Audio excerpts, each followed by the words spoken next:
bertubuh agak berisi bernama Schmidt. Ketika itu, Schmidt sedang ingin mengajak kencan seorang gadis bernama Melody. Tetapi karena Schmidt agak sedikit aneh, culun, tidak terlalu tampan, maka gadis itu menolaknya. Jenko yang menyaksikan kejadian itu langsung menertawai Schmidt. Oke, sebelum saya masuk ke ceritanya lebih jauh, saya akan memberitahukan bahwa Schmidt dan Jenko inilah yang nantinya akan menjadi tokoh utama film ini. Di mana Schmidt adalah murid yang pintar tetapi culun. Sedangkan Jenko kebalikannya, yakni preman bandel krea, tapi tidak terlalu pintar untuk urusan otak. 7 tahun kemudian, Schmidt dan Jenko kembali bertemu di sebuah instansi kepolisian.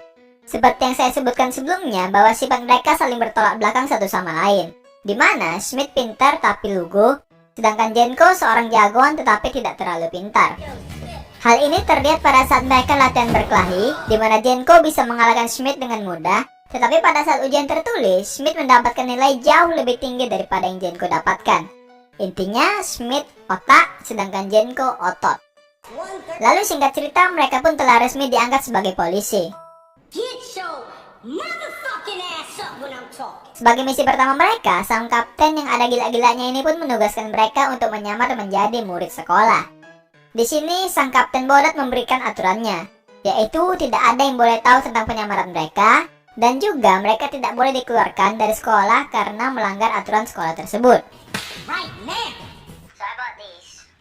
Di sini mereka diberikan tugas untuk menyelidiki pengedaran narkoba jenis baru bernama HFS, atau singkatan dari Holy Fucking Shit.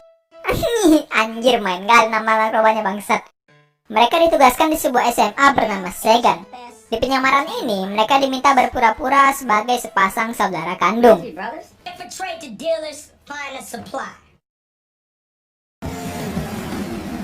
Keesokan harinya mereka pun pergi ke sekolah tempat di mana mereka ditugaskan. Di sini mereka bertemu dengan salah satu murid yang bernama Eric. Baru di hari pertama, Jenko sudah berulah.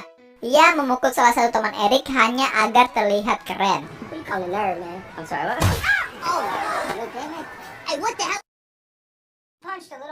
Karena hal ini, mereka pun dipanggil ke ruang kepala sekolah.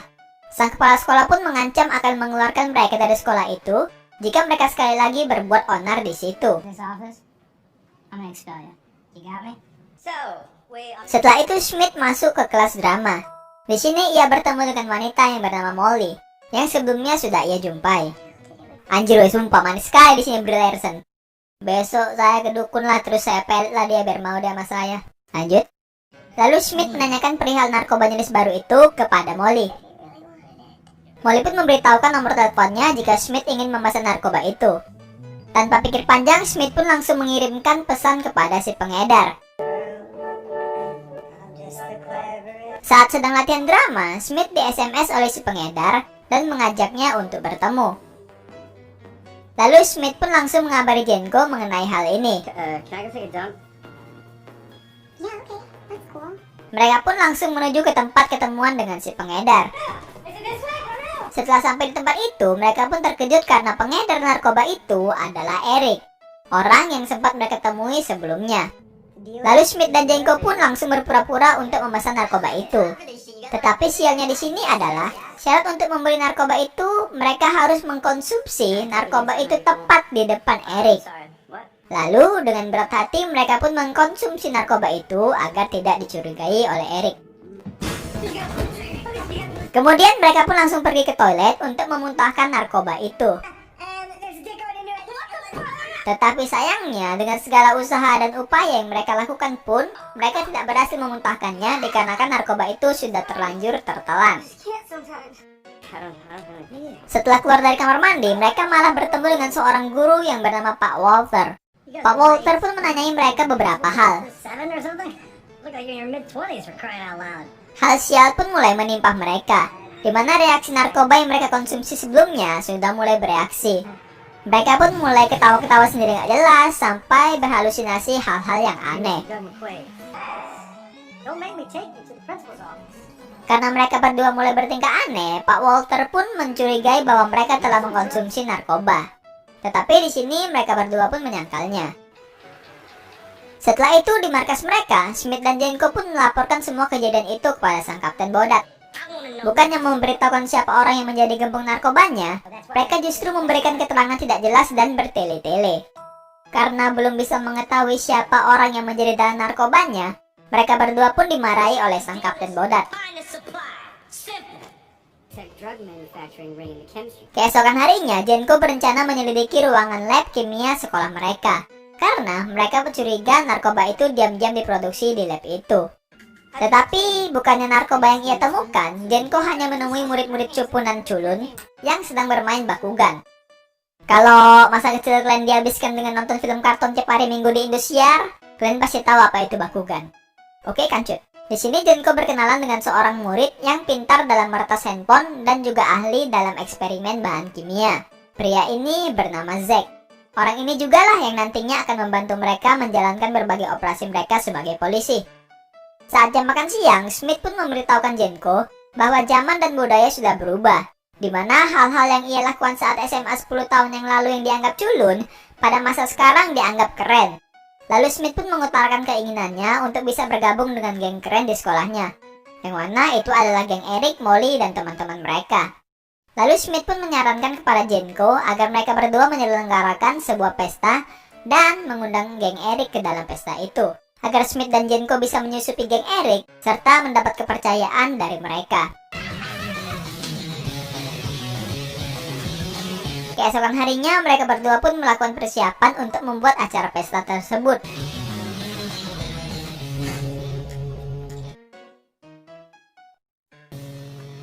Lalu malam hari pun tiba. Pesta mereka pun akhirnya dimulai. Di sini Eric, Molly, dan teman-temannya serta teman-teman Jenko dari lab kimia pun juga ikut menghadiri pesta itu.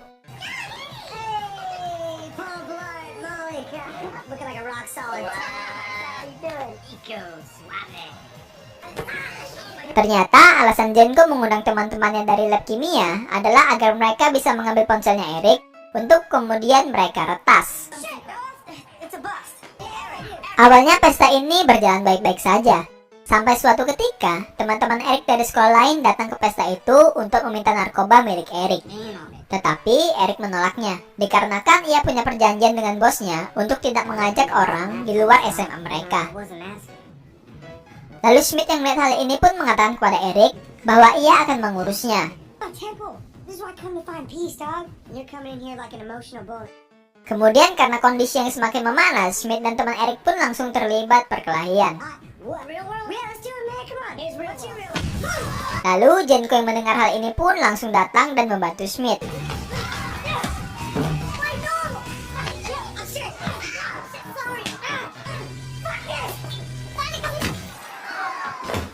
Singkat cerita, mereka berdua pun berhasil mengalahkan orang-orang itu. Karena kemenangan ini, mereka pun sangat senang, sampai-sampai Smith tidak terasa ada pisau yang menancap di punggungnya. Kemudian, mereka pun kembali berpesta dan menggila bersama-sama.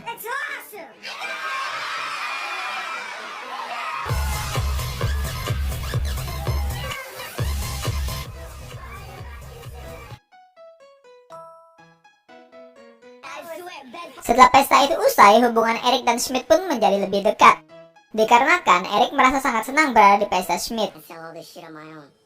Lalu Eric pun mengajak Smith untuk bergabung bersamanya menjadi pengedar narkoba. Jika kerja Smith bagus, maka Eric akan memperkenalkan dirinya dengan sang gembong narkoba itu. Smith yang mempunyai misi mengenai hal itu pun langsung mengiyakan ajakan dari Eric.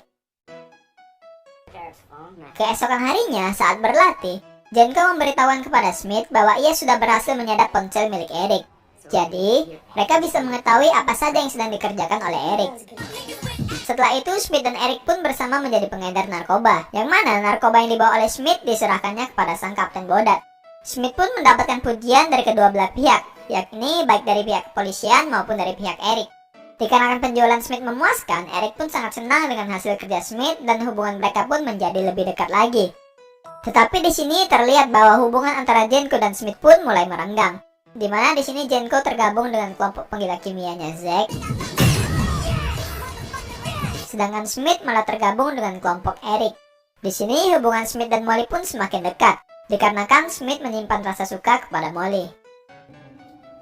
Hingga sampai suatu ketika kita diperlihatkan bahwa Smith dan Jenko pun tidak lagi pulang sekolah bersama. Suatu hari, Smith bermain bersama dengan kelompok Eric. Sedangkan Jenko bermain bersama kelompok penggila kimia. Di sini, teman Jenko mulai menyedap ponsel milik Eric agar mereka bisa merekam suara di sekitar ponsel Eric berada. Di sisi lain, Smith dan Molly pun menjadi semakin dekat, hingga sampai di mana Molly pun terlihat juga menyukai Smith. Lalu Smith pun bertanya kepada Molly, apakah dirinya dan Eric berpacaran? Lalu Molly pun menjawab bahwa mereka tidak berpacaran. Di sini Smith pun berencana untuk mengajak Molly ke pesta dansa.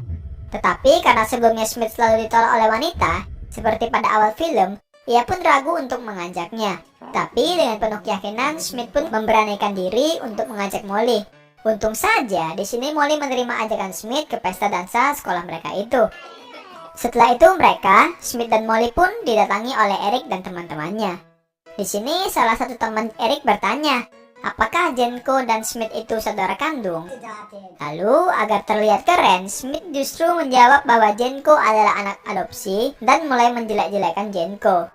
Jenko yang mendengarkan hal ini pun merasa sangat sedih sekaligus kecewa dengan Smith.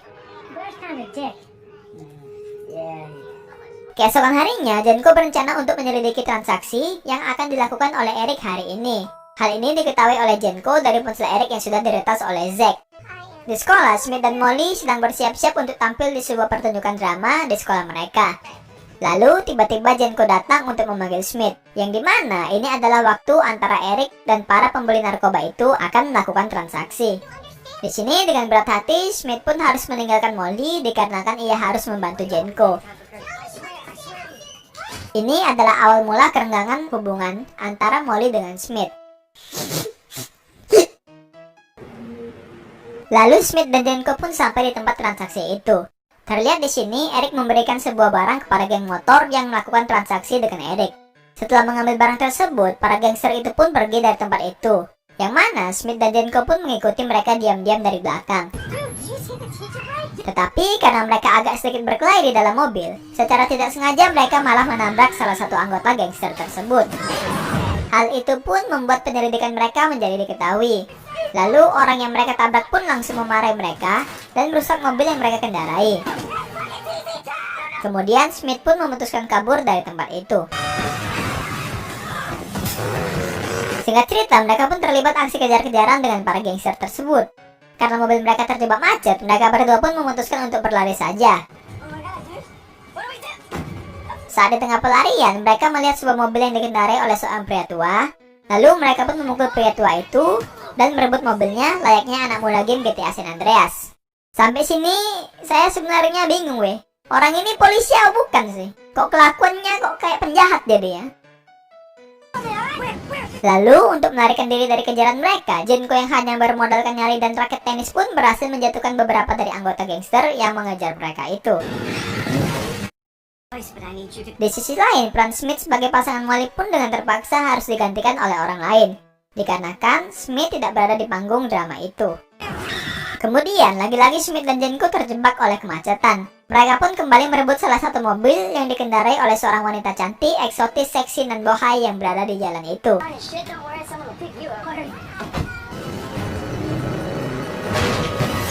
Lalu dengan sebuah pistol yang entah bagaimana caranya bisa ada di laci sebuah mobil pink milik wanita bohai yang sebelumnya. Mereka pun berhasil mengalahkan ketua dari gangster itu.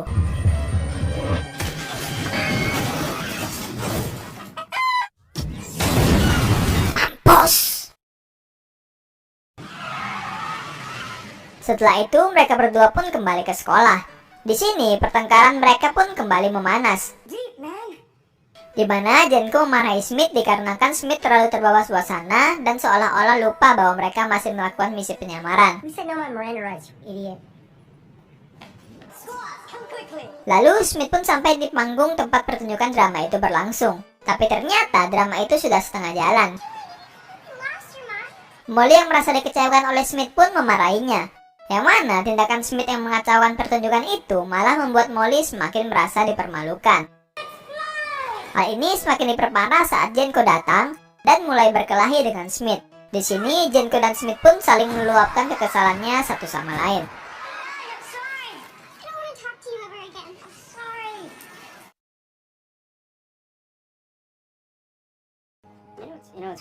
Setelah itu, Jenko pun memutuskan untuk pergi dari tempat Schmidt. Lalu tiba-tiba Eric pun datang dan meminta mereka berdua untuk ikut bersamanya. Di sini Eric ingin mengajak Schmidt dan Jenko untuk menemaninya melakukan transaksi besok pada saat pesta sekolah berlangsung. Yang mana dalam transaksi kali ini, sang gembong narkobanya pun juga ikut hadir dalam transaksi itu. Lalu demi kelancaran misi mereka, Schmidt dan Jenko pun kembali berbaikan dan melupakan permusuhan mereka. Kemudian malamnya, mereka pun datang ke pesta itu. Berikut adalah adegan epicnya. Check it out.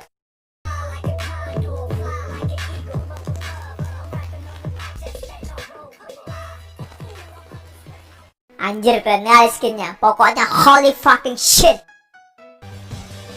Di dalam pesta, terlihat Molly dengan gaun indahnya menari sendirian sambil ketawa-ketawa gak jelas. Lalu Schmidt datang menghampirinya dan meminta Molly untuk keluar dari tempat itu karena akan terjadi hal yang berbahaya di sini. Lalu Schmidt pun juga mengungkapkan identitasnya yang sebenarnya kepada Molly.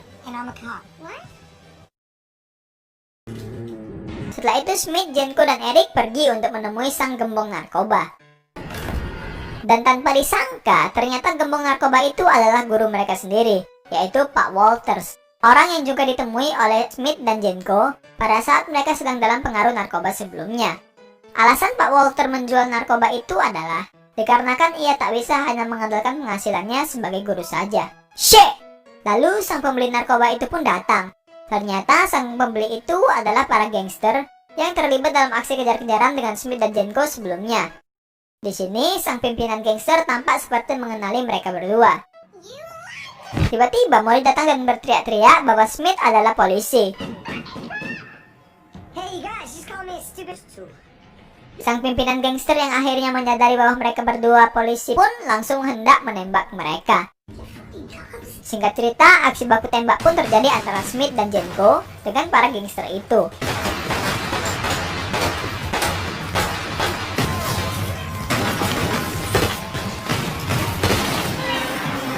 Lalu, aksi tembak-tembakan pun mereka lanjutkan di jalan raya.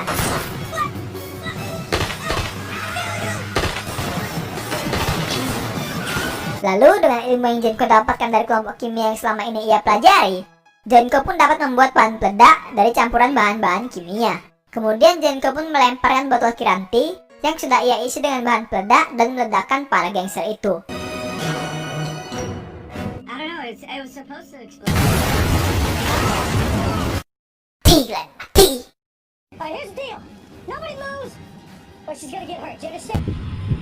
Setelah itu, Schmidt pun berhasil mengalahkan Pak Walters dengan cara menembakkan John-nya Pak Walter hingga putus. Ngilu anjir. Lalu setelah semuanya berakhir, Schmidt pun langsung mendatangi Molly dan meminta maaf atas semua yang sudah ia lakukan kepadanya. Lalu, bukan film barat namanya jika filmnya tidak diakhiri dengan scene cipok menyipok antara karakter utama dan sang main heroine.